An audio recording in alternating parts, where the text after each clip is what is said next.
Good morning, class 5th. Me, Priyanka from the Wisdom School, Sirsa. How are you, students? I hope you all are fine. So, students, देखिए class 5th जो हमने पाठ number 2 किया था शूल पाणी, पाठ number 3 sorry students, पाठ number 3 है हमारा शूल पाणी। जो उसके आगे, उस पाठ के आगे हमारी एक कविता दी है, मैं जाता हूँ दिल्ली। ठीक है स्टूडेंट्स, ये कविता है, ओनली रीड करने के लिए है, ओनली पढ़ने के लिए है। ये जो कवि हैं इसके हमारे राष्ट्र कवि रामधारी सिंह दिनकर जी, ये हमारे इस कविता के कवि हैं। और मैं आपको ये रीड करने के लिए आज मैं इस कविता को आज हम पढ़ेंगे, देखेंगे कि इस कविता में क्या दिया हुआ है और क्या कवि हमें संदेश दे रहा है। तो आइए स्टूडेंट्स, हम इसे रीड करते हैं।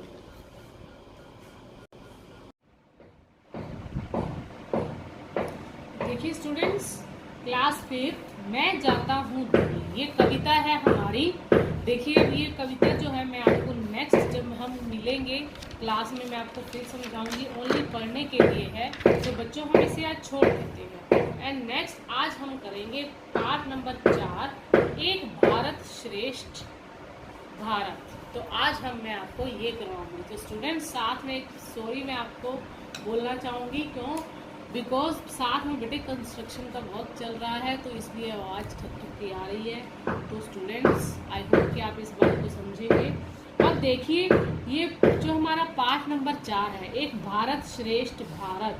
तो अब देखिए इसमें कुछ बातें पूछी हुई हैं, क्या है देखिए। अब मैं आपसे पढ़ते हैं, आइए। हमारे देश का नाम भारत कैसे पड़ा? हमारा देश का भारत नाम कैसे पड़ा था? जो भारत मुनि ऋषि है, भारत मुनि ऋषि के नाम से हमारे देश का नाम भारत पड़ा था। एंड नेक्स्ट, भारत का प्राचीन नाम क्या है? भारत का प्राचीन नाम है आर्यव्रत। क्या है स्टूडेंट्स? भारत का प्राचीन नाम क्या है? आर्यव्रत है। अब भारत की सबसे पुरानी भाषा कौन सी है? भारत की सबसे पुरानी भाषा कौन सी है स्टूडेंट? संस्कृत, जो हमारी भारत की सबसे पुरानी भाषा है। देखिए भारत की सभ्यता और संस्कृति विश्व में प्राचीनतम है। यहाँ विविध धर्मों, भाषाओं, मान्यताओं और भौगोलिक विविधताओं का अनूठा संगम है। विविधता में एकता ही भारत की विशेषता है। जलवायु, खान पान, भाषा और धर्म में विभिन्नताओं के बावजूद भारत एक है और विश्व में श्रेष्ठ है। भारतवासियों का देश की एकता, संस्कृति और महान विरासत पर गर्व है। अब देखिए हमारा भारत देश जो है एक है, और उस भारतवासियों का देश जो है, भारतवासी देश की एकता, संस्कृति और महान विरासत पर गर्व करते हैं। जो हमारे भारत की एकता, संस्कृति और महान विरासत पर गर्व करते हैं। अब देखिए आइए स्टूडेंट्स, किस तरह से हमारे देश में के बारे में दिया हुआ। देखिए भारत तमाम विविधताओं के बावजूद, तमाम मीन्स सारी विभिन्नताओं मतलब बाधाओं के बावजूद फूलों की एक माला के समान है। देखिए फूलों के माला के समान है। कश्मीर से कन्याकुमारी तक और कच्छ से अरुणाचल प्रदेश तक भारत एक है। देखिए भारत विविधताओं में एकता का एक आदर्श है। उदाहरण है, विश्व पटल पर भारत के समान कोई अन्य देश नहीं है। अब देखिए विश्व पटल पर भारत के समान कोई अन्य मतलब कोई देश नहीं है कि जिस तरह से हमारा देश एक महान है। देखिए भारत की सभ्यता, संस्कृति विश्व में प्राचीनतम एवं महान है। अब देखिए ये बात लिखी हुई है कैसे हमारे देश की संस्कृति और प्राचीनतम एवं महान है। अब देखिए क्षेत्रफल की दृष्टि से हमारा देश विश्व का 7वां और जनसंख्या की दृष्टि से दूसरा।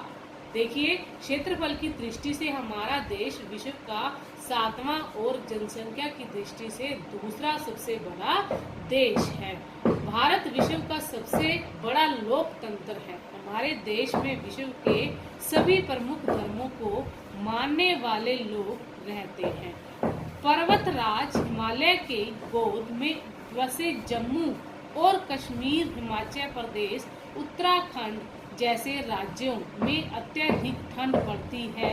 वहीं राजस्थान, गुजरात, उत्तर प्रदेश, बिहार, मध्य प्रदेश, दिल्ली आदि राज्यों में भयंकर गर्मी पड़ती है। कश्मीर, हिमाचल प्रदेश तथा नेक्स्ट पेज पर आ जाइए स्टूडेंट, उत्तराखंड की आबो हवा, उत्तराखंड की आबो हवा होती है स्टूडेंट्स पर्यावरण। उत्तराखंड की आबो हवा स्वास्थ्य की दृष्टि से उत्तम और प्राकृतिक सौंदर्य से भरी है, इसलिए यहाँ पर्यटकों के आने का तांता लगा रहता है। कश्मीर को तो धरती का स्वर्ग माना जाता है। अब देखिए कश्मीर में कितनी सुंदर घाटियां हैं, इसलिए उसे धरती का स्वर्ग माना जाता है। इस प्रकार से उसी उत्तर पूर्वी राज्य मेघालय को बादलों का घर कहा जाता है। अब देखिए मेघालय को क्या कहा जाता है स्टूडेंट्स, बादलों का घर कहा जाता है। विश्व में सर्वाधिक वर्षा वाले स्थान माव, सिनराम और चेरापूंजी यहाँ यही स्थित है। असम को कुछ लोग दुर्गम, ऊंचे पर्वतों, भयंकर भूकंपों और भयानक बाढ़ का प्रदेश समझते हैं।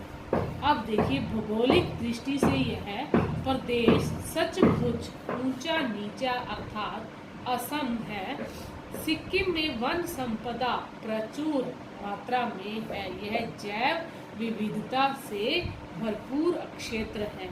सिक्किम भारत का पहला ऑर्गेनिक जैविक राज्य है। अब देखिए स्टूडेंट्स, जो हमारे राज्य है कहाँ, जैसे कश्मीर को धरती का स्वर्ग कहा गया है, मेघालय को बादलों का घर कहा गया है, अलग अलग राज्य की अलग अलग विशेषता बताई गई है। एंड नेक्स्ट देखिए, दक्षिण राज्य समुद्र तट पर स्थित है। केरल, तमिलनाडु, आंध्र प्रदेश की जलवायु श्रीलंका, सिंगापुर, इंडोनेशिया और मलेशिया से मिलती जुलती है। वही बर्फीले प्रदेश यूरोप की जलवायु से मिलते जुलते हैं। राजस्थान की जलवायु मरुस्थलीय देशों से मिलती है। तो स्टूडेंट्स देखिए अभी कैसे अलग अलग राज्यों में अलग अलग मतलब विशेषताएं दी हुई हैं कि कौन से राज्य में क्या होता है। तो अब देखिए बस स्टूडेंट्स, आज मैं आपको यहाँ तक ही रीड करवाऊंगी। बस यहाँ तक आपने आज रीड करना है, ध्यान से रीड करना है कि क्या इसमें लिखा हुआ है, क्या हमारे देश के बारे में दिया हुआ है। तो स्टूडेंट्स आज आपका इतना ही है। Thank you students, bye, have a nice day.